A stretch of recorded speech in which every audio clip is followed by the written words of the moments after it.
Welcome into another episode of the SunBeltSyndicate as we continue to preview the baseball season. We are very excited to have our guest here tonight from Georgia State, Lars Davis. Welcome to the show, man. Thanks for having me, guys. Yeah, thanks very much for being here. Hey, Coach, I want to open this up doing a little research on you. You play a little bit of ball yourself. Third-round draft pick from the Rockies, made it to AAA. I think you were was it two-time AA All-Star? Is that what I read? So I was a midseason and a postseason All-Star in 2012 for the Tulsa Drillers.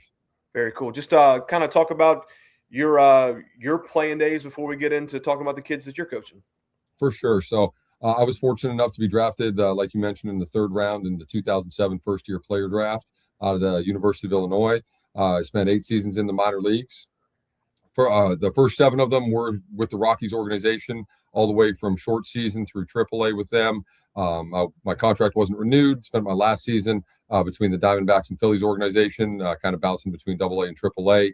And I was fortunate enough to fall into a coaching position right after I was done playing in 2014 and have been coaching ever since.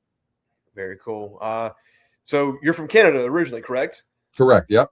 How did you find your way to Illinois? So just from where I'm from, a little town called Grand Prairie. It's fairly north in the province of Alberta, and just kind of kept going further and further south to play. I played at an academy right after high school down in Lethbridge, Alberta, Canada. It's called Prairie Baseball Academy, akin to kind of a junior college or a post-grad academy down here. I had a recruiting coordinator from University of Illinois, Eric Snyder. He's now coaching over at Louisville. He came to see me play one day and had a good game at the right time, brought me down, offered me a scholarship. And that's kind of where I continued my college baseball career. After that, met my wife at college, got married, started dating, got married a couple of years into pro ball, and we've been together since 20. I won't get it wrong if she listens to this, since 2008. We've been together. Yeah, don't mess it up. Yeah. Yeah, that actually reminds me. It's like I'm thinking off the top of my head. I'm like, when is mine? I gotta remember. So yeah, so is she from the South? Is it? I mean, like, how did you get down to Atlanta and Georgia State? Yeah, we started dating. She was kind of following me around playing pro ball a little bit. We would live in the off season where she was either going to school or doing an internship. And she got a job in 2013 at the University of Florida. She's an athletic trainer, so got on there with the softball team. I was training there in the off season, and so that's how I wound up being a volunteer coach there. Just had an opening at the right time. Good luck or good management, not sure, but that's kind of how I started there, and coached there for 7 or 8 years. And then my transition to Georgia State was right in that time, right after COVID, when it didn't look like that third assistant was ever going to get passed. It looked like they were going to start doing more for the players, roster expansion, scholarship, things like that. And then it just, the third coach passed. But, I'm incredibly happy where I'm at. I think it's a fantastic job. Like, this is the city of Atlanta is fantastic. Our basis of operations is in the old Turner Field. It's now called Center Park Stadium. And where I'm sitting right now is one office over from where Bobby Cox was. The locker room's about 10 feet from where I'm at. So the history of Atlanta baseball runs through where Georgia State works out every day. That's really cool. Well, talking about the facility, obviously you guys are getting a new one next year. Just kind of talk about, you talked about where you are now, right? All the history there, but you're moving to a new state-of-the-art facility. Just kind of talk about what that's going to do for the brand Georgia State at baseball, and also on the recruiting side, right? Like, college kids like fresh unis and new stuff. So just what do you think that's going to do for the program going forward? I think it's going to take it to the next step, right? You've seen over the last 10 plus years where it's almost like an arms race, right? Somebody builds one stadium, then somebody builds a better one, and then you've got to renovate yours. And so where we play at right now out in Panthersville, it's about 15 minutes from downtown where our campus and where Center Park Stadium is. And so, it is a difficult challenge to get kids to come here to have 2 different spots. It absolutely is not going to make any bones about that. But with that new stadium coming in, it's gonna open up a whole new wave of recruits. It's going to be, one of the best ones in the league, in our opinion. And it's going to be on, like, I mentioned history before. It's going to be the site of the old Fulton County Stadium, where Hank Aaron played. So it's not only going to tie the current history in where we're at with Brave work from '96 all the way through 2017, but it's going to tie in former Braves legacy as well. That's all. Yeah, did someone tell us that the outfield that you guys have at your current stadium is the outfield wall from old Turner Field? It's actually from the original Fulton County Stadium. Oh man, even so, is it something you're going to carry forward to the next stadium? So we're going to try to bring as much of the history as possible. We've already got the foul poles from Turner Field when they converted it to a football field. The foul poles that are going in at the new baseball stadium here are going to be the actual foul poles from Turner. We're going to bring some history out from Panthersville, right? Some of that wall. Coach Mike Hurst, took that thing down piece by piece, and all the others. There's still some original pieces out there back from the Fulton County Stadium in the early '90s. So that some of that stuff is going to come down. Now I don't know how much is going to be integrated or just as history that's there. Along with the Hank Aaron wall, the Hank Aaron statue is planned to come over as well. So we're going to tie in as much of that baseball history here in downtown Atlanta as we can. Man, that's really cool. Well, we can't wait for it. Very cool. So I want to know though, because I think one of the coolest nicknames, you've got football teams that have nicknames for like the linebacking core, with Southern Miss specifically as the Nasty Bunch, like that. Georgia State has been known as the Bus Lot Boys, and I don't know how many people did it as a strong nickname or trying to be funny with it. I don't know exactly the originality of it, but I love it now, and I hope they do. Is that something that you think will stick around, even though it won't be, the reason that you got the nickname won't be there anymore if playing in this new stadium? Absolutely, and I think if you look back to a school that tremendous history as well, Long Beach State.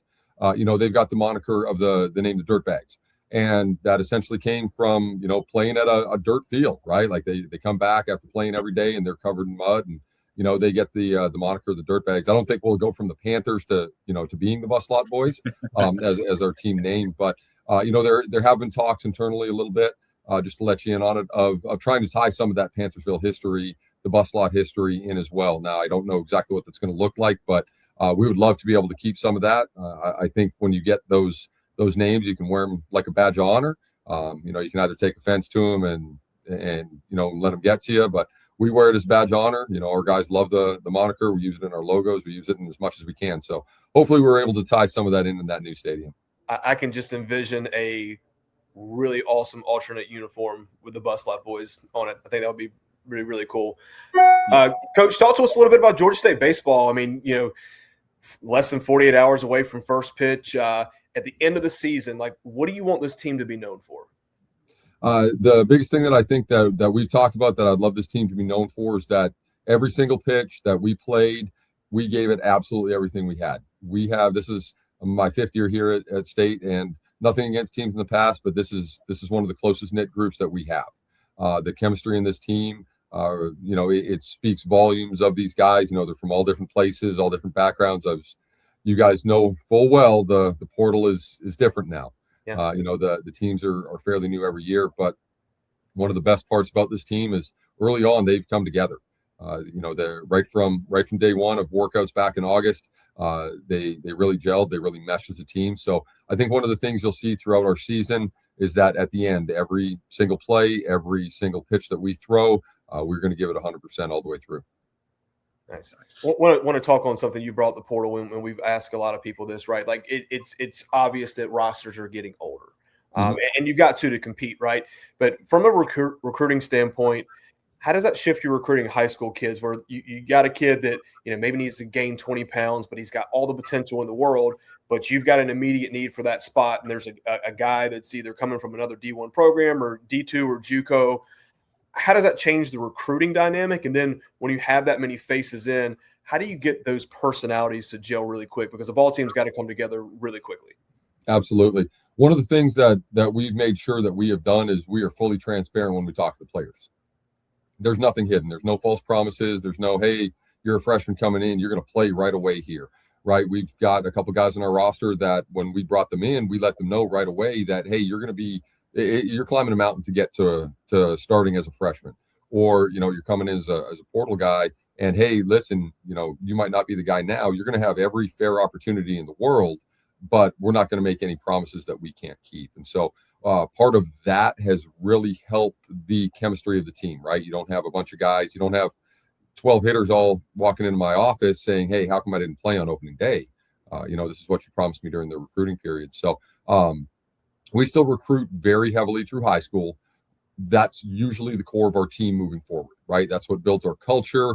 That's what maintains our standard. And the guys that we have had the most success with through the program over the last 4 years have been guys that have either been freshmen that we've recruited or redshirt freshmen from other programs that have built our standard and built our culture up. And so, yes, I understand that it does need to get older. The experience wins, the experience plays. But with that being said, you still need to have your young guys that you can build your core around, and not just, a new team of 30, 31 guys every single year that, you only have 4 months to really get ready for that season. Yeah, that makes sense. Well, you're speaking on some guys here, so let's get a little bit more descriptive in that realm as well. Who are some of the names, maybe the ones that aren't even all that obvious, that you think are going to become more obvious as we're looking through stat sheets and watching games this season? For sure. So one of the and so I'll talk about a couple of the guys that grad transferred out of our program that we had to replace. One of them was Colin Heineck. He was our a catcher for us last year, hit the middle of our order. Had a bulk of home runs, caught the majority of our games, transferred to North Carolina for his graduate season. We brought in 2 catchers, Lucas Grantham and Hunter Carlson. Both have had outstanding falls and even on early into the spring. So I think those 2 guys are going to fill huge roles right away. We've got returning shortstop Carter Bailey. He's taken another step forward, had a great summer. He's had a great fall and spring for us so far.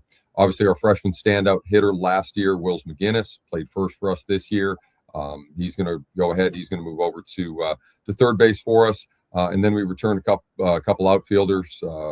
Jay Williams played in a number of games for us last year, and John Beverly was a freshman last year. Kind of had his ups and downs, but has really turned the corner, and he's looking to be a mainstay in our lineup this year.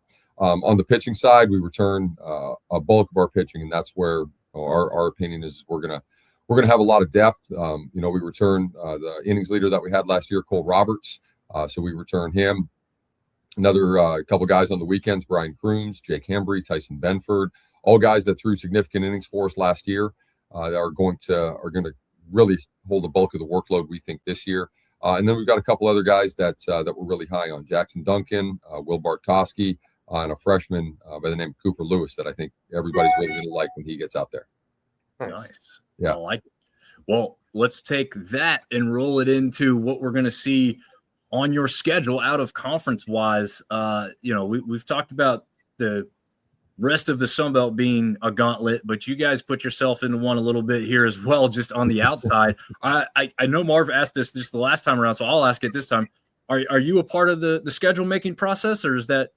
Absolutely. Okay. Yeah. So, the coaching staff all has input. The more you coach and the more dynamic your staff is, the more contacts you're going to have. Coaching against guys before, different conferences, different levels, and even different, they might have been travel guys that come in, or junior college guys, or D2 or NAI guys that you still have contacts with that are now moving into the Division I level. So we've got a great out of conference slate. And we can't wait to get started on it. Yeah, Coach, go ahead.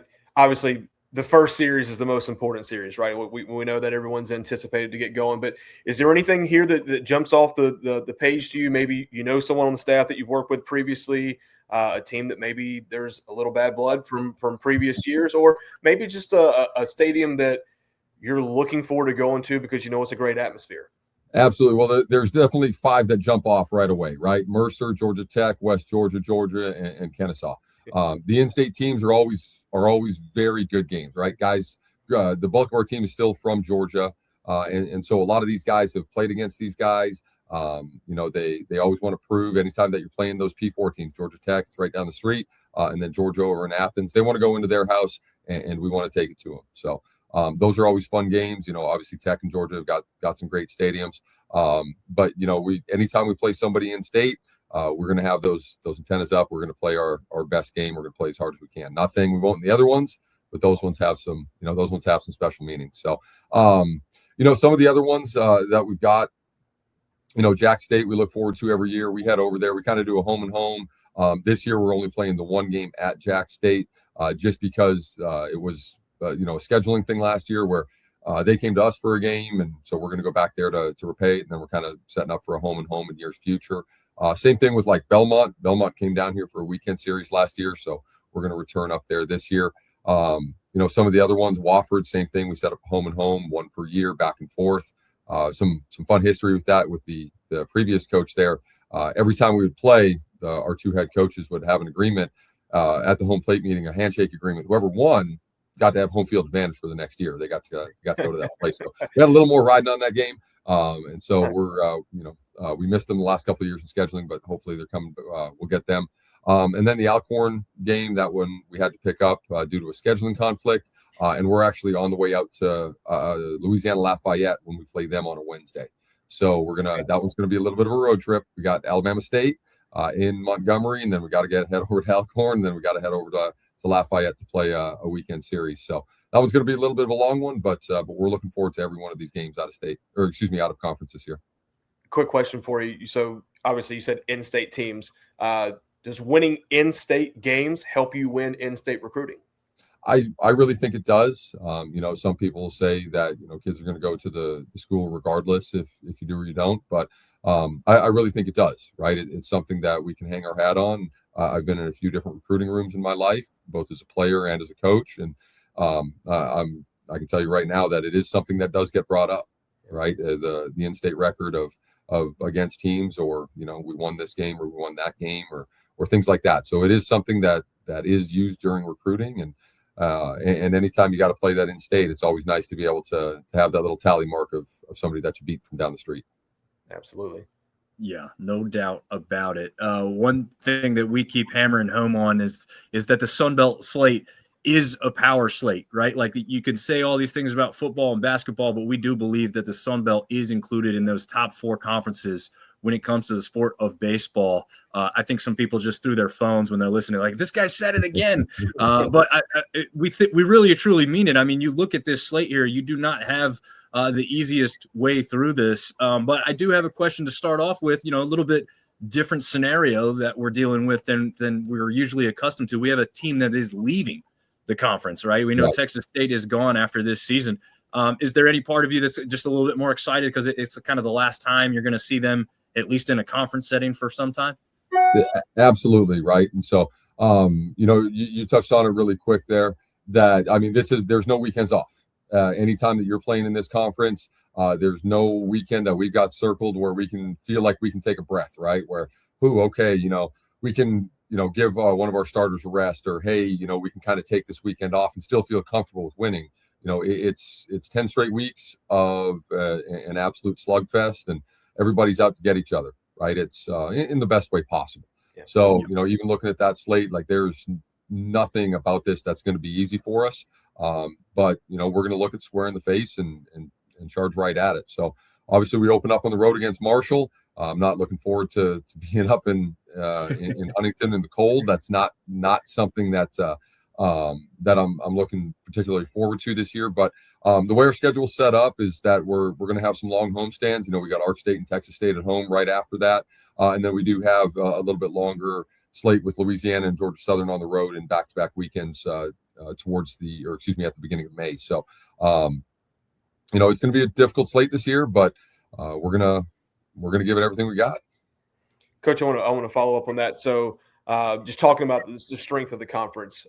You spent 7 years at Florida. I think 4 of those years you guys went to a College World Series. You've been to Omaha before.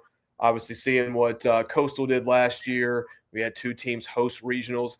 Just coming from the SEC to the Sun Belt, just speak of the quality of play that you see in the conference. I mean, obviously, we see the draft picks out of the conference. When you go to Coastal, that pitching staff you're going to have to face. You know the hitters, but just top to bottom, just talk about the quality of opponents in this league.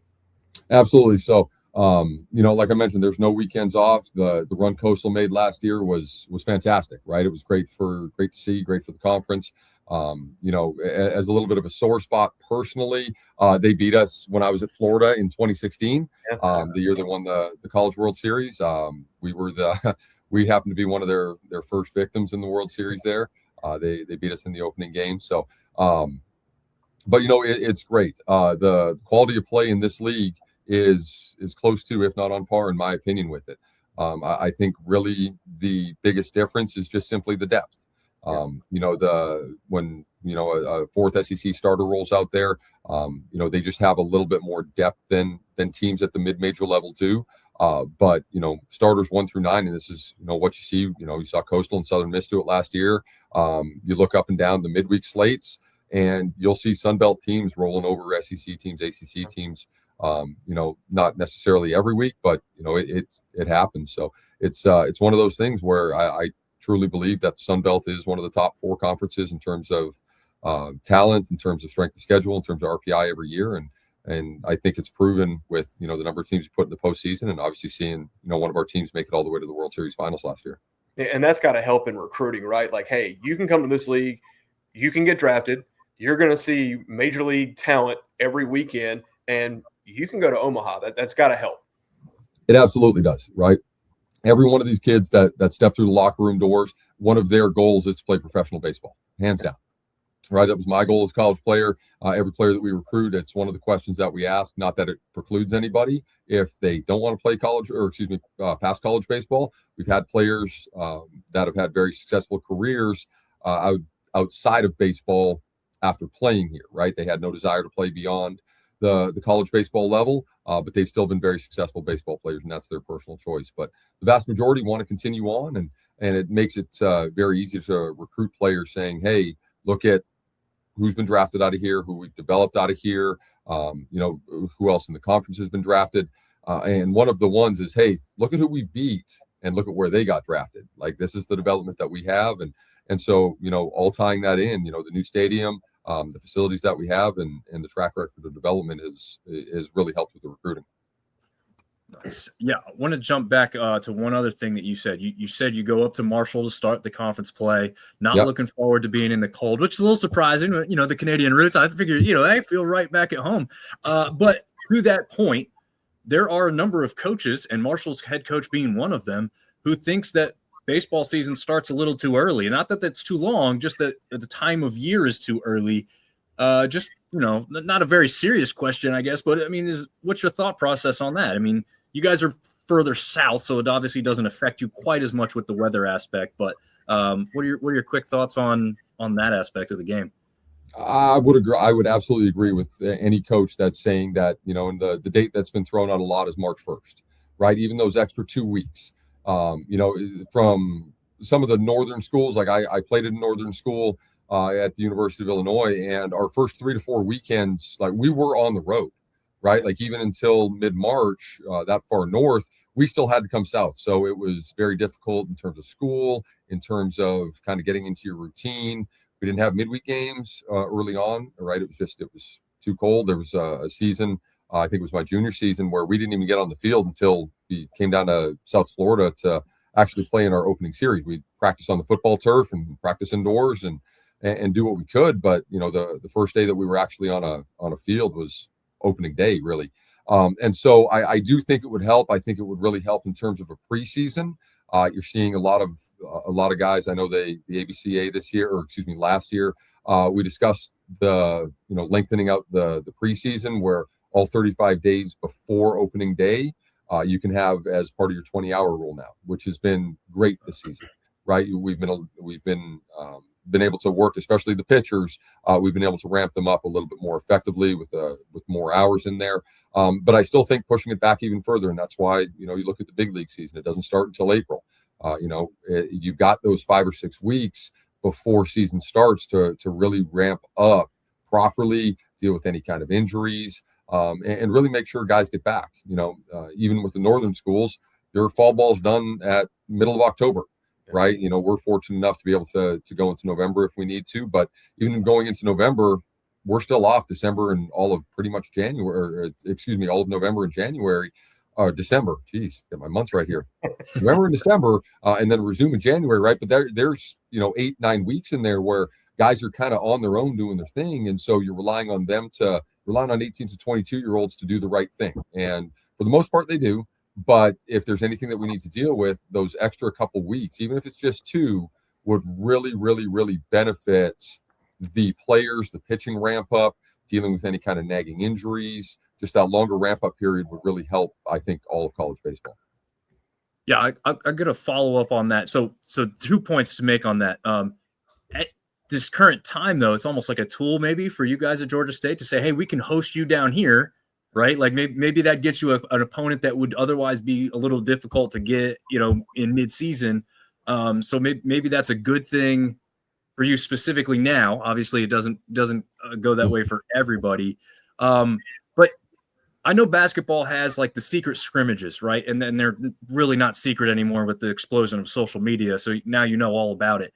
But if that 2 weeks were to occur and you're looking at that March 1st date, is that something that you think the NCAA could even entertain? Like, let us get an actual scrimmage against another team in before we go live on the season so we can get, like you said, get those legs back underneath us in an actual game setting and not just having only the inter squad stuff.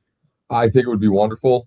You look even at, you look at minor league baseball, you look at big league baseball, right? You can inter squad so much. The guys get sick of playing each other. We did this past weekend, we did kind of a full uniform workup, right? Like we had, we did our pregame workup. We put them all in uniforms, separate dugouts, different teams. And you could really see the energy come back, right? Even though we were still playing in an inter squad game, you could really see that energy come back. It felt like you were playing a different opponent. You get somebody up, you get one of the non-starting pitchers or non-game pitchers up on a PA, you play your music, you do all of that kind of stuff during the game, and it really energizes them. I really think it would benefit the NCAA to give us even just 2 preseason games, just like they do in the fall, right? You kind of get to know your personnel in the fall. Even just 2 preseason games, there's enough proximity, at least where we're at, to be able to go ahead and play somebody, across town or, within an hour, or even just a junior college or somebody that's even an academy that's looking for an extra game, just to really get going. And you can really assess where you're at, kind of iron out any problems that you have. And I really think it would benefit college baseball. It would also put the College World Series a little bit closer to the draft. So you don't have this big lull between, the end of the College World Series, and then you got a month of nothing, and then, it's trying to pick it back up again. That's a great point. Yeah, I think the only negative feedback we've heard on that is, kids get out of school in May. So if you're having the season go longer, maybe some of the home series doesn't have the attendance. But I think outside of that, everything you said makes complete sense. And that, to your point, Major League Baseball gets a spring training, right? You're playing against other teams where you got to play 2 teams in the fall, but I mean, you can have development in 4 months from the fall. So, so not being able to see what the guy really looks like before opening day, maybe a little disadvantage, but everybody plays by the same rules. So it is what it is. Absolutely. One last serious question before we get to a fun question. So I ask every player and coach that comes on this. I help run a travel ball organization where I live. We've got kids from 8 to 15. Both my kids play ball. You kind of mentioned that everybody on a college roster wants to make it to the next level. So every kid who plays baseball, right? Like they're big aspirations. I want to play D1 baseball.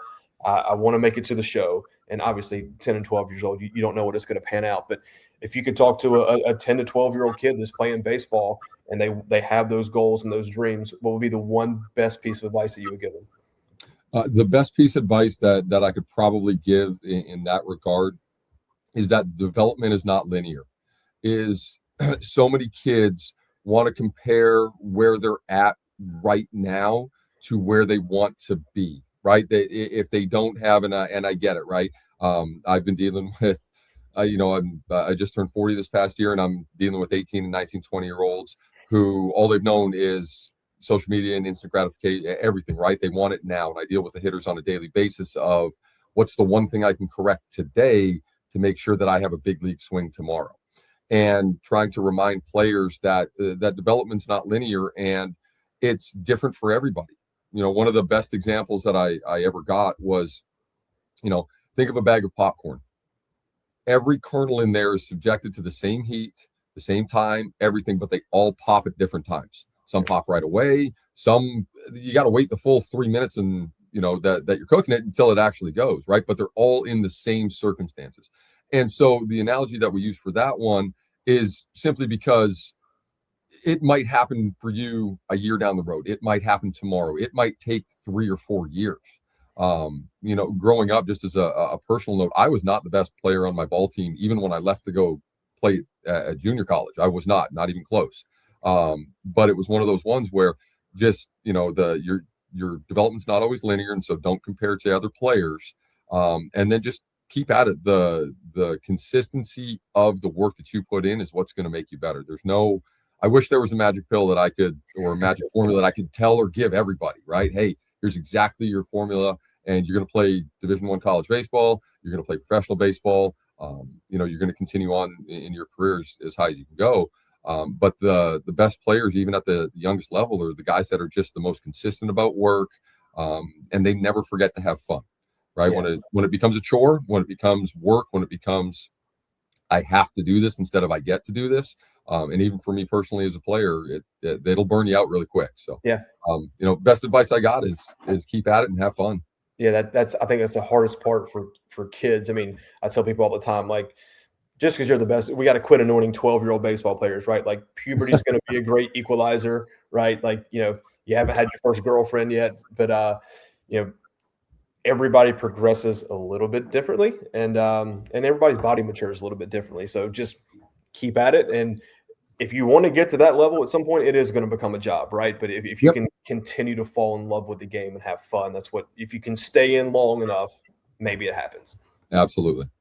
Yeah, that was one thing my dad always told me. Wait till he gets into cars and girls, because he said, then you'll know whether the kid is interested in doing it at the next level. Once those two things become a bigger part of your life, you'll know the seriousness of what's going to transpire. I love the popcorn reference. I'm a big popcorn fan, but I love that how it's laid out because it's perfect. It's perfect. I love that. I will say that's not mine. I stole it. Like, I'm just, it's definitely not mine, but it was one of the best ones that came across because it resonated, right? It was, you're right. They're all there. They're all doing the same thing, but they're not hitting their stride all at the same time. So yeah, makes complete sense. Originality is hard to find anymore, so I'm going to steal that as well for when I need it in the future. 100%. I'm going to use that with my kids. I'm stealing that from you, and whoever you stole it from will give them credit. Absolutely. Yeah, full credit as it's due to wherever it originated from. But I'm going to say it was Lars Davis who gave it to us. On this aspect, as we know, you have some Canadian roots, so this could be really interesting on what your answer may be here, because you've probably done more of these than anybody else we've had on the show, or at least the chance to maybe do more of these. We've got the Winter Olympics going on right now. We've got the graph in front of us here with, I think, almost every sport. I don't know if all of them are actually on there. But if you could participate or wanted to participate in these winter games, which sport or discipline would you choose? So I've done a lot of these growing up. It's funny. There's some memories that are starting to come back, seeing the logos. Obviously, being Canadian, Winter Olympics were always huge, right? Whenever the Summer Olympics came around, Canada, yay, cool, we're in the Olympics, it's great, right? But we'd win 1 or 2 gold medals, and it was great. But Winter Olympics came around. I mean, it's on every network. It is obviously being a northern country. This is our time to really show what we can do.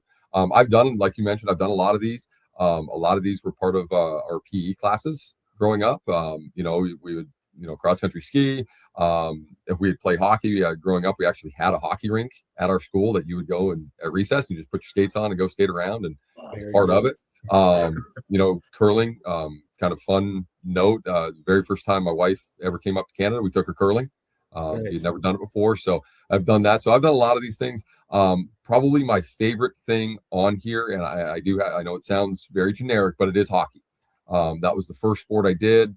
I loved it growing up. It was something that I did from the time I was old enough to walk and until I was about 14 or 15 years old, and moved into a couple other sports. But that would be the one. I think it's such a fast-paced game. I love watching it. I loved playing it when I was in it. There's always action. It's so much fun. But I enjoy watching absolutely everything. I probably don't get enough sleep as I should when the Winter Olympics are on, especially when they're when they're not in the Eastern time zone. But It's oh yeah, I love watching the highlights. I love watching all of this stuff. So it's definitely a fun time of year.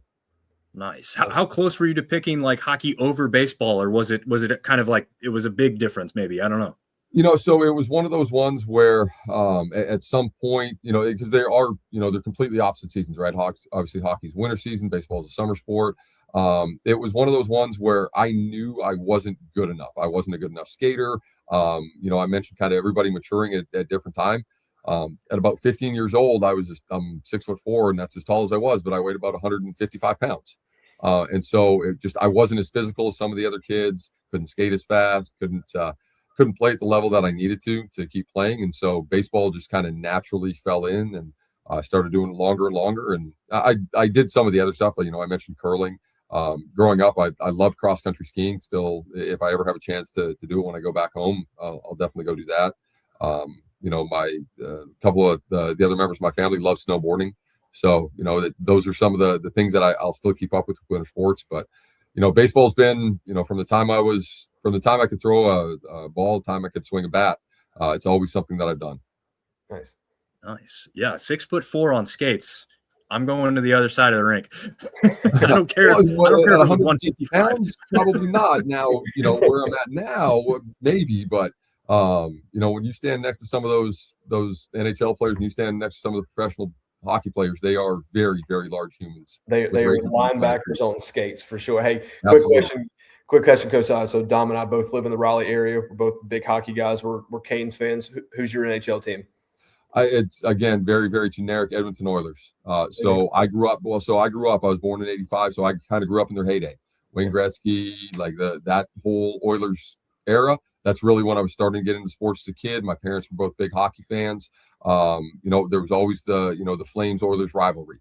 So, really loved growing up watching that and watching old highlights and stuff like that. So I always loved the Oilers. I loved the Canadians. I don't know. I have no idea why. It was kind of they were in different divisions. And so I love the Oilers and the Canadians growing up. But I got to say the Oilers for sure. Nice. Yeah, that rivalry for fans that don't, I'm like we said, huge hockey people. If you haven't watched that one, when you saw the Four Nations face off between Canada and the US, you could see that type of stuff if you turn on the Flames versus Oilers. So if that matchup happens to happen in the playoffs, my suggestion is if you can't stay up that late, record the thing, because you're going to see some heat in that one. It's pretty good hockey there with the two guys named Connor McDavid and Leon Draisaitl. So you're going to want to tune into that one. And real quick, another hockey question. Yep. Atlanta in the market for possibly an expansion team again. How much would you enjoy getting to see your Oilers locally in Atlanta if they can do this in a year or two? That would be fantastic. I think Atlanta's a great market for it. I know there's been a team here before. I think it would be absolutely fantastic to have another professional team here. Professional sports are all very, very, very well attended around here in Atlanta. Mercedes-Benz is right down the street from where we're at. State Farm is right down the street. SunTrust Field is only probably about 15 minutes up the road from where we're at now. So I'd love to see another professional team here, and I can definitely tell you I would be in attendance a lot if we get the expansion team here. Future season ticket holder right there. Yeah, absolutely. I know. Well, it's funny too that the connection between Atlanta being the Flames, and then they moved to Calgary, and then, it's just kind of a funny thing that it's kind of gone around. So it'll be interesting to see if they get another team. I'd like to see it. I like the days back in Atlanta and Carolina, two places that people thought hockey shouldn't even exist. We're getting it on the ice, and it was a good time. So we went hockey heavy at the end here, and I love it. I wish the SunBelt had hockey, then it would be even better. Well, I'll show you what. Give me 1 second here. Oh yeah. So I've got this. I don't know how well you guys can see it, but I do have a Georgia State hockey jersey here. So very cool. Nice. So you guys have a club team. I'd love to see some hockey back down here in Atlanta. Nice. Is there a club team there? Is that where that came from, or is that just So I don't honestly. It was something that our AD had made up. I'm not sure if it was for a club team or an expansion, or just as something that he made up. But it made its way into my locker here, and I've had it in there ever since. So Very nice. Very nice. Well, the last thing is less of a question, but I want you to put out there your socials, because there's going to be some people that have tuned into this, whether it's a parent or maybe a player who's looking for a place to play and hearing about this new stadium, the city of Atlanta, what you had to say about popcorn. They might, be trying to get in there. So just let the people know where they could find you or send you some information. Absolutely. So I'm not huge on social. And there is a backstory to what my handle is. It's Lar2D2 on X and on Instagram. They're both the same. And so it's Star Wars fan. So if you couldn't tell, that's where it came from. So it's exactly what it sounds like. So it's Lar2D2 on X and on Instagram. But always love mentions. Always love talking with people and love some comments on there. Awesome. That is the most memorable one we've had. So that's smart. I was thinking that's the best one so far. Yeah. Not a close second. No, there's not. A lot of guys have their name, which it makes sense as well. But yeah, something memorable is always a little bit better in that regard. But I want to thank you, Lars, for making this happen and getting on here. We've been trying to have every team, and we really appreciate it. This is the first year we've had a Georgia State representative on, so hopefully we can continue it into the future. And man, it's right here. So best of luck as we throw out first pitches on Friday, and love to see you guys in the tournament this year. And again, best of luck all the rest of the way. Well, thank you guys very much for having me, and looking forward to opening day on Friday against New Orleans. Awesome. Absolutely. Thanks, Coach. You bet. Have a great evening, guys. Too.